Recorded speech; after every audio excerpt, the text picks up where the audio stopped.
Hai Sobat Donghua, Tara Tatara, merapat, merapat, barang baru masih hangat.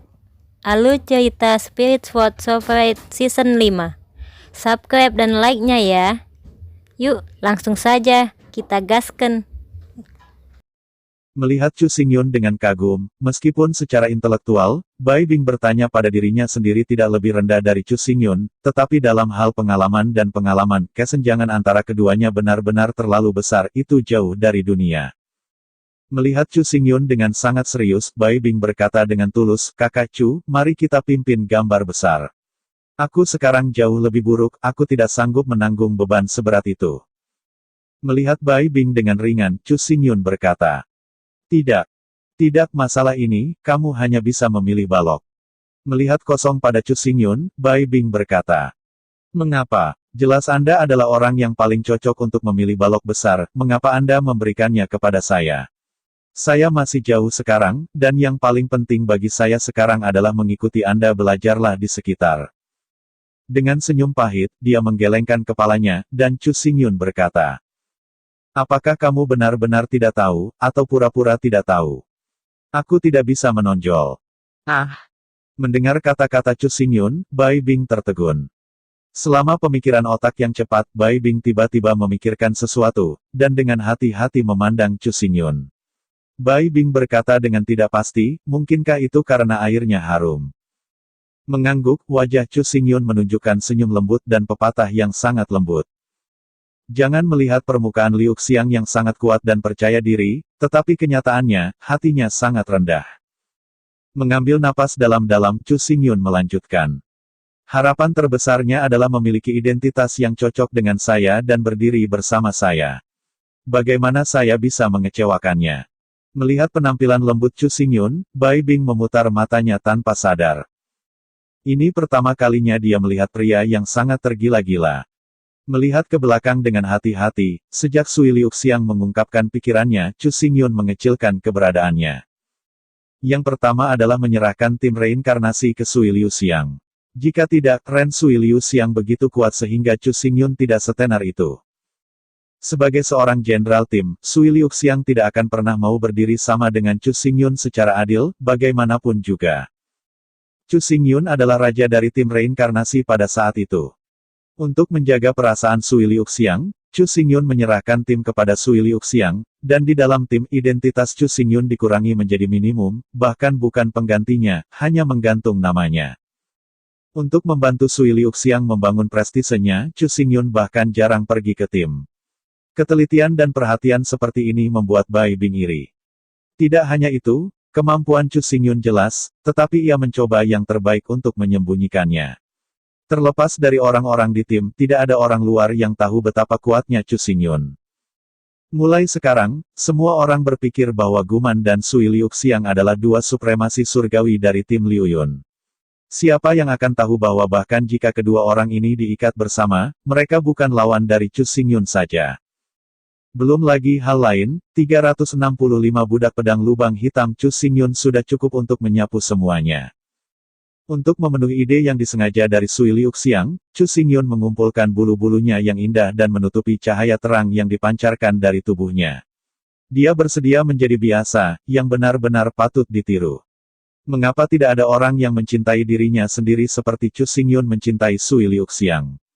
Hati Bai Bing benar-benar terlalu cemburu. Sambil menggelengkan kepalanya, Bai Bing berkata, "Saudaraku Chu, apakah kamu suka gadis tipe gadis yang kuat dan kuat?" Menghadapi pertanyaan Bai Bing, Chu Xingyun tertegun dan menggelengkan kepalanya secara acak dengan senyum masam. Jangan salah paham, Liu Xiang tidak seperti ini sebelumnya. Dia juga mengalami beberapa gangguan sebelum dia menjadi seperti ini.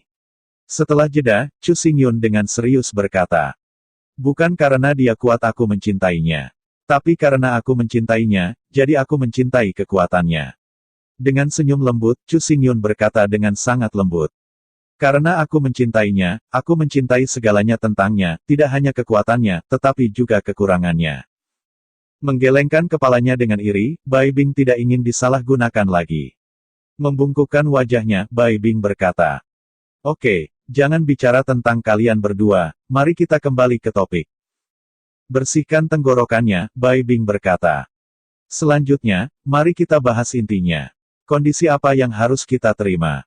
Menghadapi pertanyaan Bai Bing, Chu Xingyun bahkan tidak memiliki minat dalam diskusi. Dia langsung berkata, tidak perlu membahas intinya. Ada 3 total. Yang pertama adalah 100 miliar batu roh dalam bentuk uang tunai.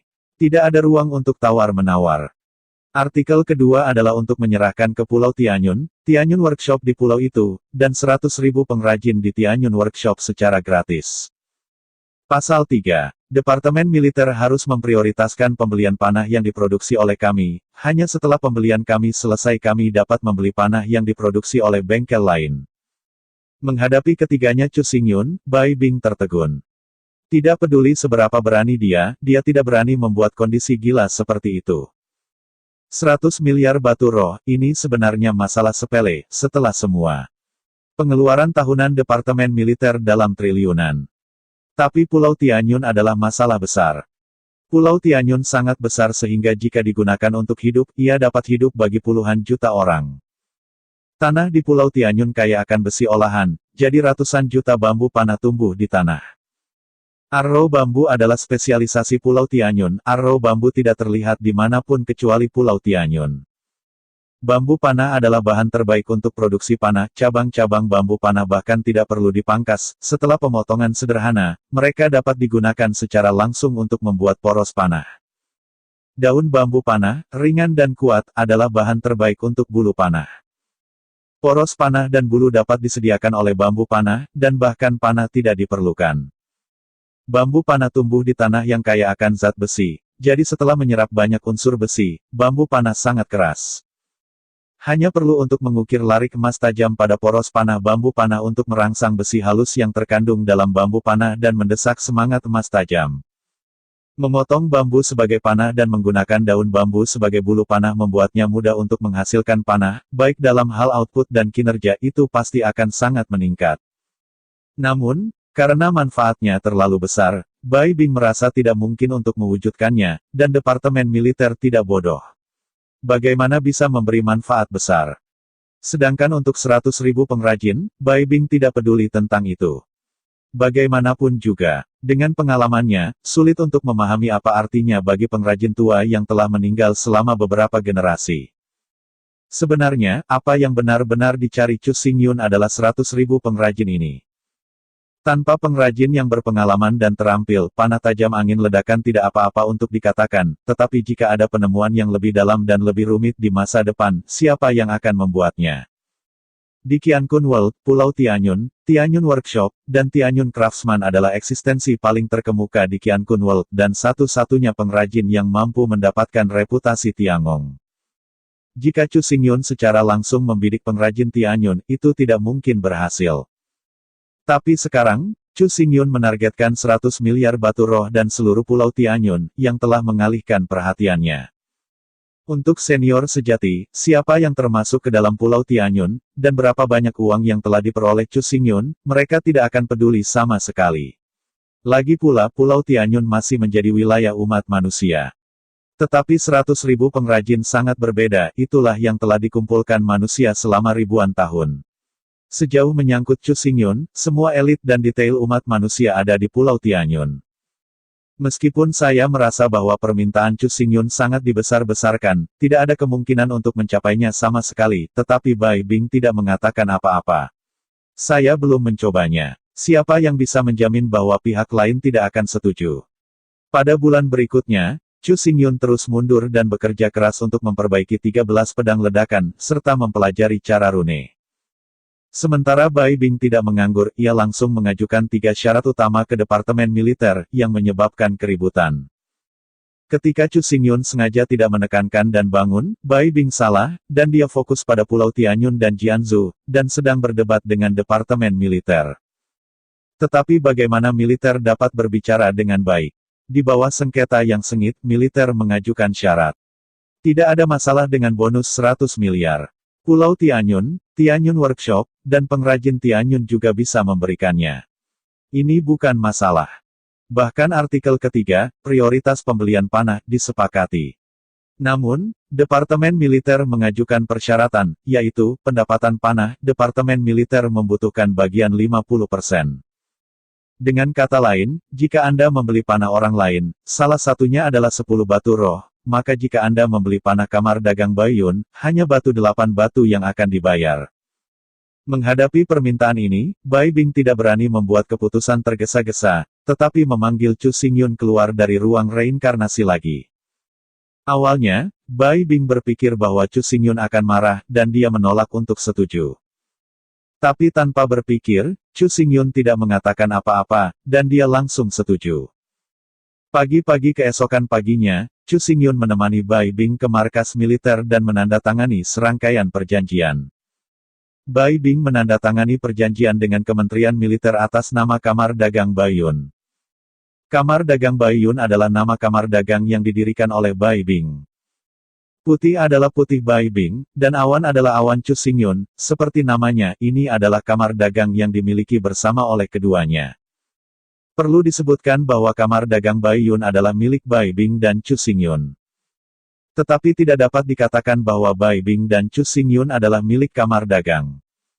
Atas dasar ini, Chu Xingyun menyerahkan desain cetak biru ke Kamar Dagang Baiyun, yang sepenuhnya dimiliki oleh Kamar Dagang Baiyun. Sebagai imbalannya, Kamar Dagang Baiyun menyerahkan Pulau Tianyun, Tianyun Workshop, dan 100.000 pengrajin Tianyun kepada Chu Xingyun. Sejak melakukan bisnis, semuanya harus dilakukan sesuai dengan aturan komersial, tidak peduli seberapa baik hubungan antara Bai Bing dan Chu Xingyun, ini tidak dapat diubah. Bagaimanapun, bisnis itu sangat serius, ini adalah medan perang tanpa asap, bukan permainan anak-anak. Dalam keadaan pendirian bersama dua orang, karena Chu Xingyun memberikan rencana desain dengan banyak nilai, itu wajar untuk mendapatkan hadiah karena tidak dapat dikatakan bahwa Bai Bing tidak menunjukkan apa-apa, tetapi masih dapat memiliki setengah dari saham. Ini bukan cara untuk melakukan bisnis. Sekarang, Kamar Dagang Baiyun memiliki gambar desain angin bertiup dan panah emas. Ini sudah menjadi perawatan Bai Xing oleh Chu Xingyun. Adapun pengembangan selanjutnya, itu tergantung pada Bai Bing. Di sisi lain, alasan mengapa segala sesuatu di Pulau Tianyun dipindahkan dengan nama Chu Xingyun tidak murni demi kepentingan. Dengan kontrak ini, Bai Bing berhasil menjentikan Departemen Militer. Tepatnya, Departemen Militer yang mengejar manfaat langsung terlalu banyak dan mengabaikan pengrajin Tianyun yang lebih strategis. Dalam benak orang-orang berpangkat tinggi di Departemen Militer, pengrajin adalah pekerja, dan dapat dikumpulkan kapan saja, apa yang sulit. Namun faktanya, bagaimana para pengrajin Tiangong bisa begitu sederhana? Sebagai pembangkit tenaga militer, Pulau Tianyun selalu terisolasi dari dunia selama hampir 10.000 tahun. Pengrajin Tianyun telah mengembangkan sistem pengrajin yang matang di pulau itu. Dapat dikatakan bahwa masing-masing dari 100.000 pengrajin telah menjalani banyak studi, meraba-raba, dan belajar secara sistematis semua jenis pengetahuan dan keterampilan pengrajin, pengerjaan. Apa yang disebut pohon berumur 10 tahun dan pohon berumur 100 tahun belum dinodai oleh 80 dan 80 tahun. Mereka belajar keras dan ingin mencapai tingkat pengrajin Tianyun. Setiap pengrajin Tianyun sejati adalah seniman papan atas. Mereka harus mahir melukis, mengukir, kaligrafi, 3 keterampilan utama, dan semua harus mencapai tingkat master. Tanpa 100.000 pengrajin ini, Chu Xingyun hanya bisa memperbaiki dirinya sendiri, tidak peduli apa yang dia teliti. Dengan 100.000 pengrajin ini, tidak peduli apa yang dimiliki Chu Xingyun, ia dapat langsung menjelaskannya, dan orang yang berdedikasi akan bertanggung jawab atas percobaan untuk memverifikasi dugaan Chu Xingyun. Setelah produk matang tersedia, 100.000 pengrajin dapat memproduksi secara massal produk tersebut, dan tidak semua orang bisa memainkannya. Semakin tinggi posisinya, semakin berat kekuatannya, semakin kurang pemahaman tentang akar rumput. Tidak hanya dunia alam semesta, tetapi juga benua spiritual sejati, semua ruang, semua negara, dan kekuatan semua dunia terus-menerus membuat kesalahan serupa. Berorientasi pada orang, bakat adalah aset yang paling berharga, banyak orang tahu kalimat ini. Tetapi berapa banyak orang yang benar-benar dapat mengabaikan manfaat besar di depan mereka dan menjadi orang yang berorientasi? Ketika tingkat tinggi Departemen Militer telah mengarahkan perhatiannya pada kepentingan di depan mereka, secara alami mengabaikan keberadaan pengrajin Tianyun. Bukan hanya karena mereka terlalu peduli dengan kepentingan langsung, tetapi yang lebih penting, mereka terlalu jauh dari tingkat akar rumput, mengabaikan pengrajin Tianyun. Mulai sekarang, setelah menandatangani perjanjian dengan Kamar Dagang Baiyun, semua yang ada di Pulau Tianyun adalah milik Chu Xingyun. Baik Bai Bing dan Chu Xingyun memahami pentingnya dan perlunya operasi ini. Setelah mentransfer semuanya dari Pulau Tianyun ke Chu Xingyun, Pulau Tianyun tidak akan lagi tunduk pada batasan dan batasan militer. Pada hari itu, ketika Yundao bukan lagi milik Kamar Dagang Baiyun, tetapi hanya untuk Chu Xingyun, sulit bagi militer untuk mengganggu apapun di Pulau Baiyun. Kamar Dagang Baiyun yang menandatangani kontrak dengan Kementerian Militer, dan Kamar Dagang Baiyun hanya distributor Pulau Tianyun dan Blasting Arrow, dan tidak memiliki afiliasi satu sama lain. Keduanya sangat menyadari bahwa Kamar Dagang Baiyun adalah cangkang yang dapat dibuang kapan saja, dan Pulau Baiyun adalah akar dari kebangkitan mereka. Selama Pulau Baiyun hadir, Chu Xingyun dan Bai Bing juga hadir. Keberadaan Kamar Dagang Baiyun dapat dibangun kembali kapan saja, dan dapat dibangun sebanyak yang diperlukan. Sekali lagi, bakat adalah sumber daya yang paling berharga. Di bawah serangkaian operasi mencuri naga dan membalikkan Phoenix, Bai Bing dan Chu Xingyun dengan cepat menyelesaikan semua prosedur sementara Departemen Militer tenggelam dalam kegembiraan negosiasi kontrak. Hingga saat ini, bahkan jika Departemen Militer bertobat itu tidak berguna, dan reformasi dilarang keras. Belum lagi Departemen Militer, bahkan jika Kaisar dekat, dia tidak akan pernah mengubah keputusan yang baru saja dibuat, terutama keputusan kolektif yang dibuat oleh Departemen Militer. Kalau tidak, penolakan itu bukan satu orang, tetapi seluruh Departemen Militer ditolak. Setelah menyelesaikan semua formalitas, Chu Xingyun mengambil dokumen militer dan bergegas ke Pulau Tianyun sesegera mungkin. Adapun Bai Bing, ia terus menyelesaikan pembentukan Kamar Dagang Baiyun, dan bertanggung jawab untuk kontak dan komunikasi dengan militer. Chu Xingyun langsung melewati area teleportasi dan tiba di wilayahnya sendiri Pulau Tianyun. Menghirup angin laut yang asin, Chu Xingyun tidak bisa tidak ambisius. Setelah datang ke dunia Qiankun selama 1,5 tahun, Chu Xingyun akhirnya memiliki wilayahnya sendiri dan tidak perlu lagi dikirim ke orang lain. Apa yang paling memuaskan bagi Chu Xingyun adalah bahwa hari ini Yundao kesepian di luar negeri, bahkan jika itu membuat banyak gerakan, itu tidak akan diketahui dunia. Tapi tidak. Selain itu, dengan 100.000 pengrajin Tianyun, penelitian dan pengembangan rune Wei lebih mudah. Suatu hari, kemuliaan Pulau Awan Langit ini akan bersinar di seluruh alam semesta. Pulau Tianyun adalah pulau oval dengan luas lebih dari 300 km, seluas 10 km persegi, berbentuk seperti telur ayam. Pulau ini padat ditutupi dengan ratusan juta panah bambu, rumput hijau dan bunga liar di tanah, menghiasi pulau seperti negeri dongeng di luar dunia indah. Pusat pulau ini sedikit cekung, mengumpulkan air hujan di langit, membentuk danau air tawar. Di sekitar danau, para pengrajin membangun sejumlah besar rumah bambu, membentuk kota kecil.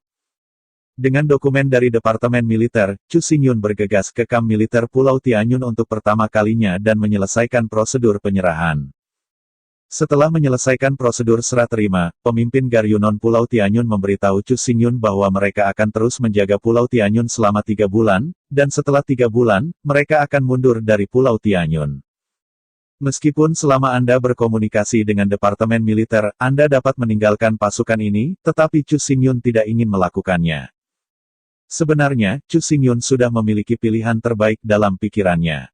Setelah serah terima selesai, Chu Xingyun tidak berhenti di Pulau Tianyun, tetapi sebaliknya kembali ke kota Jiuxiao melalui susunan teleportasi, dan bergegas ke istana utama kota sesegera mungkin untuk mencari Dewa Dingin Ekstrim. Hampir tidak mungkin bagi orang-orang yang menunggu waktu untuk mencari guru dingin tertinggi. Tapi siapa Chu Xingyun? Dan dia adalah suami Sui Liuxiang, jika dia ingin melihat kaisar yang sangat dingin, bagaimana mungkin dia tidak melihatnya? Sebenarnya, tidak ada orang lain yang melaporkannya, itu adalah Sui Liuxiang. Dalam aula parsial, kaisar yang sangat dingin menerima Chu Xingyun. Setelah bertemu, Chu Xingyun tidak berputar-putar. Setelah salam hormat, Chu Xingyun berkata dengan rendah hati, mendengarkan Liu Xiang, pasukan yang Anda janjikan kepada saya hampir siap. Mengangguk kepalanya, Extreme Cold Emperor berkata, ya, pasukan itu sebenarnya dibentuk 6 bulan lalu, tapi sedikit masalah, itu tidak pernah bisa menyelesaikannya. Tiba-tiba tertegun, Chu Xingyun tidak bisa mencari tahu masalah apa yang bahkan bisa diselesaikan oleh Kaisar sangat dingin. Melihat keheranan Chu Xingyun, Extreme Cold Emperor berkata, saya tidak tahu satu atau dua kalimat tertentu, jadi mari kita. Saya akan membiarkan siang-siang membawa Anda melewati. Setelah jeda, Kaisar yang sangat dingin berkata, jika Anda dapat membujuk mereka, maka semuanya secara alami bahagia, tetapi jika Anda tidak dapat membujuk mereka, saya tidak terlalu kuat. Sambil menggelengkan kepalanya, Extreme Cold Emperor menghela nafas dan berkata, ketika mereka lebih baik mati, bahkan sebagai Kaisar Agung, aku tidak bisa berbuat banyak. Mendengar kata-kata Kaisar Extreme Cold, Chu Xingyun tidak bisa membantu tetapi tiba-tiba, meskipun dia tidak memiliki kontak khusus, dia umumnya tahu apa yang salah. Setelah merenung sebentar, Chu Xingyun berkata, mereka harus ingat untuk membenciku karena menghancurkan masa depan mereka, dan mereka tidak dapat mengubah diskriminasi terhadap seni bela diri tingkat rendah, lebih tepatnya mati, daripada dipermalukan untuk menjadi milikku bawahan, bukan. Melihat Chu Xingyun terkejut, faktanya adalah bahwa seperti yang diharapkan Chu Xingyun, orang-orang itu hanya menolak untuk mengakui bahwa mereka salah. Dalam hati mereka, semua yang mereka lakukan adalah yang paling benar dan adil. Dalam pandangan mereka, semua yang dikatakan Chu Xingyun hanyalah kebajikan wanita itu, dan Chu Xingyun sama sekali tidak layak berbicara tentang urusan militer. Seperti yang dikatakan, menjadi bawahan Chu Xingyun, dalam pandangan mereka itu benar-benar hal yang busuk. Dengan nirwana mereka, bahkan keadaan Kaisar Wu, tetapi karena ketamakan mereka untuk hidup dan takut mati, mereka membungkuk untuk menjadi bawahan Yin dan Yang Ruki, maka akan lebih baik untuk membunuh mereka. Sebenarnya, Kaisar Dingin Ekstrim telah mencoba tekanan kuat, tetapi meskipun mereka tidak bisa menolak perintah Kaisar Dingin Ekstrim, mereka dapat mengekspresikan pendapat mereka melalui metode lain. Pada malam ketika Dewa Dingin Tertinggi mengeluarkan perintah, banyak orang memilih untuk bunuh diri. Emosi orang lain juga berfluktuasi dengan keras, yang tidak dapat diterima oleh mereka. Menghadapi hal ini, Extreme Cold Emperor tidak terlalu sulit untuk memaksa terlalu banyak. Jika itu benar-benar membunuh semua orang, maka Extreme Cold Emperor juga mungkin bau selama bertahun-tahun, yang tidak dapat dia terima. Selain itu, 10.000 langkah mundur mengatakan bahwa meskipun orang-orang ini melakukan kesalahan, akar kesalahan adalah Akademi Jiuxiao. Mereka sendiri tidak salah, yang salah adalah pendidikan yang mereka terima. Jika Anda benar-benar kembali ke sumbernya, Extreme Cold Emperor juga bertanggung jawab. Meskipun Extreme Cold Lord Zun tidak menjawab, dari ekspresinya, Chu Xingyun telah mendapatkan jawaban yang diinginkan. Jelas, seperti yang dia duga, orang-orang itu dulu diskriminatif, dan tidak mungkin baginya untuk menerima kepemimpinannya.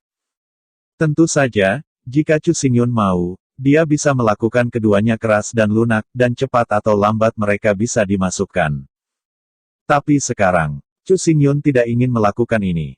Mengapa begitu banyak orang di dunia ini harus bersama orang-orang yang sombong dan berprasangka di dalam hati mereka? Meskipun mereka memang kuat, bagaimana dengan itu? Cepat atau lambat, Chu Xingyun akan membuat mereka menyesal, dan menyesali kesombongan dan prasangka mereka hari ini.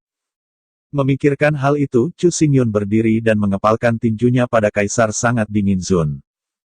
Karena mereka bertekad untuk menolak, maka lupakan saja. Yang disebut melon bengkok itu tidak manis, lepaskan saja. Melihat Chu Xingyun meminta maaf, Extreme Cold Emperor berkata, saya khawatir ini hanya terjadi. Sebagai kompensasi, saya dan Departemen Militer melewatinya. Kami berwenang untuk membentuk puluhan ribu pribadi orang. Tim. Mendengar kata-kata Kaisar sangat dingin, Chu Xingyun tidak bisa menahan kegembiraannya. Jika dia bisa membentuk pasukan sendiri, mungkin tahap awal lebih lemah, tapi selama dia benar-benar terlatih, itu pasti akan menjadi kartu as elit. Setelah berulang kali terima kasih, Chu Xingyun mengucapkan selamat tinggal dan pergi. Dengan 10.000 tempat pertahanan Pulau Tianyun benar-benar bebas dari masalah. Selain itu, Chu Xingyun memutuskan bahwa puluhan ribu pasukan tidak akan memilih dari luar, tetapi memilih dari penduduk di Pulau Tianyun. Ada 100.000 pengrajin di Pulau Tianyun, tetapi tidak hanya 100.000 orang, bahkan. Pengrajin hanya pengrajin yang sedang mengedit, menghitung asisten dan magang mereka, dan kerabat, seluruh Pulau Tianyun memiliki ratusan dari mereka. 10.000 orang. Dari jutaan, masih sangat mudah untuk memilih 10.000 orang. Sebagai tim pribadi, meskipun perlu berada di bawah yurisdiksi Departemen Militer, sama saja dengan tidak ada apa-apa. Lagi pula, Pulau Tianyun tidak bisa ditinggalkan tanpa pengawasan. Oleh karena itu, dibandingkan dengan tim pribadi lainnya, tim yang akan didirikan oleh Chu Xingyun adalah tim pribadi yang murni. Tugas yang biasa adalah untuk melindungi Pulau Tianyun, dan militer tidak dapat memerintahkan pemindahan tersebut. Bila perlu, Chu Xingyun dapat dengan bebas mengirim mereka untuk melakukan apa saja di mana saja.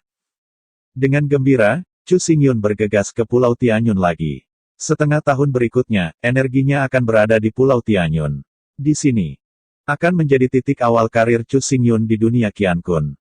Untuk bersumpah kedaulatan dan juga menyatakan kedatangannya, hal pertama setelah Chu Xingyun kembali ke pulau itu adalah mengubah nama Pulau Tianyun menjadi Pulau Tiangong.